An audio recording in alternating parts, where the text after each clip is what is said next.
আসসালামু আলাইকুম রহমতুল্লাহি ওয়া বারাকাতুহু। বন্ধুরা, আশা করি আপনারা সবাই ভালো আছেন। তো আজ আমরা এই ভিডিওর মধ্যে থেকে জানব আমাদের প্রাণ প্রিয় নবী মুহাম্মদুর রাসূলুল্লাহ সাল্লাল্লাহু তাআলা আলাইহি ওয়াসাল্লাম তিনি কখন নবী হয়েছিলেন। তিনি কি 40 বছর পূর্বে নবী ছিলেন নাকি 40 বছর পরে নবী হয়েছেন? এই বিষয়ে আজকে এই ভিডিওর মধ্যে আলোচনা করব। তো চলেন ভিডিওটি শুরু করি। শরীফের মধ্যে এসেছে, বিশ্বনবী সাল্লাল্লাহু তাআলা আলাইহি ওয়াসাল্লাম তিনি নিজেই বলেছেন, মহান আল্লাহ পাক রব্বুল আলামিন এই দুনিয়া সৃষ্টি করার 50,000 বছর পূর্বে মানুষের তাকদীর লিপিবদ্ধ করে রেখেছেন। মানুষ দুনিয়া সৃষ্টি করার 50,000 বছর পূর্বে যখন আল্লাহর আরশ ছিল পানির উপরে, তখন আল্লাহ পাক রব্বুল আলামিন আমাদের ভাগ্য লিপিবদ্ধ করেছেন। দুনিয়ার বুকে কোন মানুষ কি হবে, কোন মানুষ কি কর্ম করবে, কিভাবে জীবন যাপন করবে, এসব কিছু আমার আল্লাহ এই পৃথিবী সৃষ্টি করার, এই দুনিয়া সৃষ্টি করার 50,000 বছর পূর্বে লিখে রেখেছেন। তো এই হাদিস থেকে পরিষ্কারভাবে জানা যায় যে আমাদের নবী, তিনি যে নবী হবেন, এটা আল্লাহ পাক রব্বুল আলামিন দুনিয়া সৃষ্টি করার 50,000 বছর পূর্বে লিপিবদ্ধ করে রেখেছেন।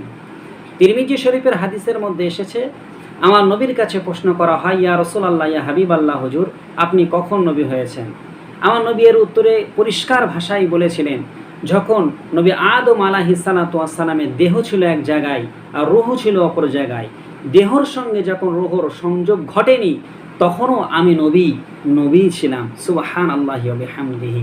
সহিহ হাদিসের মধ্যে এসেছে তিরমিজি।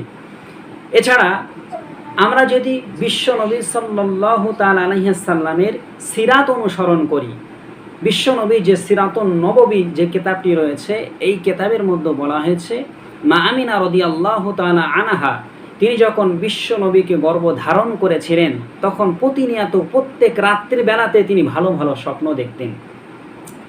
তিনি একদিন স্বপ্ন দেখছেন রাত্রির বেলাতে যে একজন ফারিস্তা এসে তাকে বলছে, ও আমিনা, তুমি কি জানো তোমার গর্ভে তুমি কোন সন্তানটিকে ধারণ করেছো?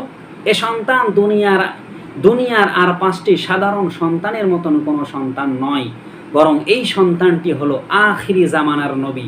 ইনি হবেন শেষ নবী, নবী কুলের শিরোমণি, সকল নবীদের নবী। ইনি হলেন রহমাতাল লিল আলামিন, তামাম বিশ্ববাসীর জন্য রহমত স্বরূপ। আপনার গর্ভে যে সন্তানটি ধারণ করেছেন, তিনি নবী হয়ে আসবেন, তিনি হবেন শেষ নবী, খতামুন নবী, এবং তিনি হলেন শ্রেষ্ঠ নবী। তো মা আমিনার গর্ভে যখন বিশ্ব নবী ছিলেন, তখন আমার আল্লাহ পাক রব্বুল আলামিন ফেরেশতা দ্বারাতে এ ঘোষণা করে দিলেন যে তোমার গর্ভে যে সন্তানটি রয়েছে, সন্তানটি সাধারণ সন্তান নয়, ইনি হলেন নবী। তাহলে রাসূলুল্লাহ সিরাত থেকেও প্রমাণিত হয় আমার নবী জন্মের আগের থেকেও নবী ছিলেন। এছাড়া যদি আমরা লক্ষ্য করি, তৌরাত কেতাব এবং ইনজিল কেতাব, যা আমাদের নবীর পূর্বে, তৌরাত নাজিল হয়েছিল নবী মুসা আলাইহিস সালামের উপরে, ইনজিল নাজিল হয়েছিল নবী ঈসা আলাইহিস সালাতু ওয়াস সালামের উপরে। তো এই সকল পূর্ব আসমানি কেতাবের মধ্যে আমার আল্লাহ ঘোষণা করে দিয়েছিলেন যে শেষ জামানায় একজন নবী আসবেন, তিনি হবেন সত্য নবী, তিনি হবেন চূড়ান্ত আর শেষ নবী। তো এই শান্তির বার্তা পূর্বের কেতাবগুলোতে দেওয়া ছিল। তো এই সকল কেতাব থেকেও যদি আমরা লক্ষ্য করি, তা আমাদের নবী, তিনি যে নবী হয়ে দুনিয়ার বুকে আসবেন, এর প্রমাণ আমাদের মিলে যায়। এছাড়া বিশ্ব নবী সাল্লাল্লাহু তাআলা আলাইহি ওয়াসাল্লামের যখন 12 বছর বয়স ছিল, তখন তিনি চাচা আবু লাহাবের সঙ্গে ব্যবসায় গিয়েছিলেন শাম দেশে। শাম দেশের তখন নাম ছিল সিরিয়া। শাম বা সিরিয়া একই দেশ। তো এই শাম দেশে বিশ্ব নবী সাল্লাল্লাহু তাআলা আলাইহি ওয়াসাল্লাম চাচা আবু তালিবের সঙ্গে ব্যবসায় গিয়েছিলেন। সেই সময় যখন তারা ব্যবসার মাল একটি পাহাড়ের উপরে নামাচ্ছিলেন, আর পাহাড়ে নিচে ছিল একটি গির্জা। সেই গির্জার যে পাদ্রী ছিল, ওই পাদ্রীর নাম ছিল বুহায়রা রাহেব। বুহায়রা রাহেব তিনি ইনজিল কেতাব থেকে খুব ভালোভাবে বিশ্ব নবী সাল্লাল্লাহু আলাইহি ওয়াসাল্লাম সম্পর্কে তার জ্ঞান ছিল, যে শেষ জামানায় একজন নবী আসবে, তার রূপ যৌবন কেমন হবে, তার দেখতে কেমন হবে, এ সকল বর্ণনা তার কাছে পুরো দিনের আলোর মতন পরিষ্কার ছিল।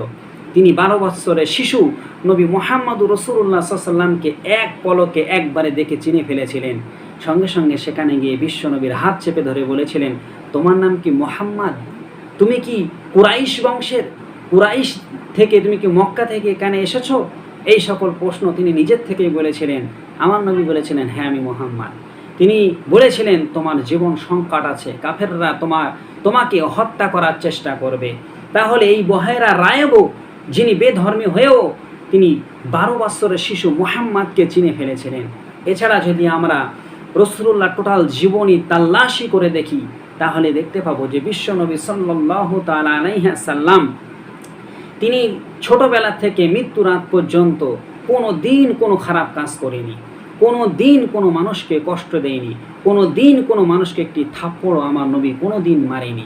আমার নবীর আদর্শ দেখে যখন বিশ্বনবী নবী হয়নি, মানে 40 বছর বয়সে বিশ্বনবী সাল্লাল্লাহু আলাইহি ওয়াসাল্লাম নবুয়াত পেয়েছিলেন, তো এই নবুয়াত পাওয়ার পূর্বেও কাফেররা আমার নবীর আদর্শ দেখে তার লকাব দিয়েছিলেন রহমাতাল লিল আলামিন। তিনি হলেন, তার উপাধি দিয়েছিলেন আল আমিন। কাফেররা এই উপাধি দিয়েছিল আল আমিন, সত্যবাদী।